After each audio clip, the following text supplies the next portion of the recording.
Let me share now the operational details of Operation Banyan Marsoos.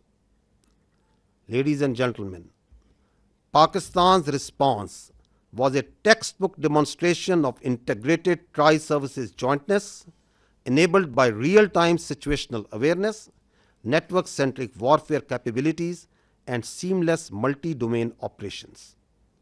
This synergy across air, land, sea, and cyber domains allowed for precision engagements, overwhelming lethality, and rapid tempo. All platforms operated in synergy, delivering coordinated effects at carefully selected decisive points. Using precision-guided long-range Fateh series missiles F1 and F2 of Pakistan Army, precision munitions of Pakistan Air Force, highly capable long-range loitering killer munitions, and precision long-range artillery.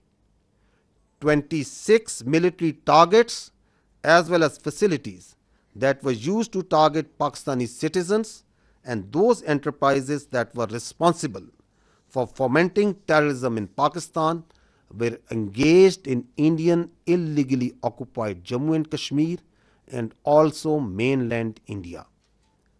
The targets included Air Force and aviation bases at Suratgarh, Sirsa, Bhuj, Nalia, Adampur, Bhatinda, Barnala, Halwara, Avantipura, Srinagar, Jammu, Udhampur, Mamoon, Ambala, and Pathankot, which all sustained major damages.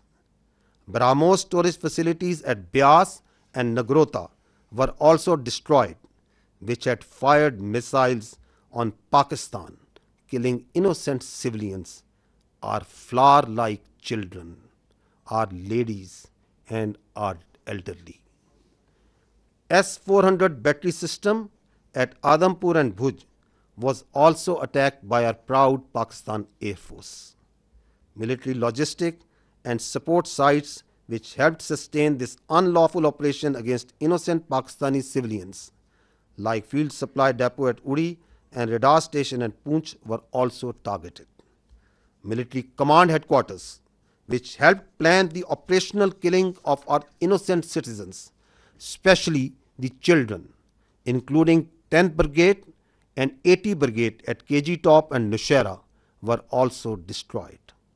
Facilities which harbored, train, and capacitate proxy elements that perpetrate terrorist attacks inside Pakistan, which kill innocent civilians, were specifically identified and destroyed.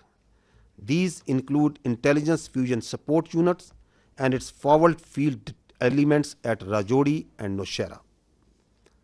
Across the line of control, military elements including headquarters, logistic bases, artillery position, and posts that had caused civilian casualties in Azad Jammu and Kashmir through unprovoked artillery and small arms fire were relentlessly targeted and heavily damaged until they raised white flags and asked for restraint.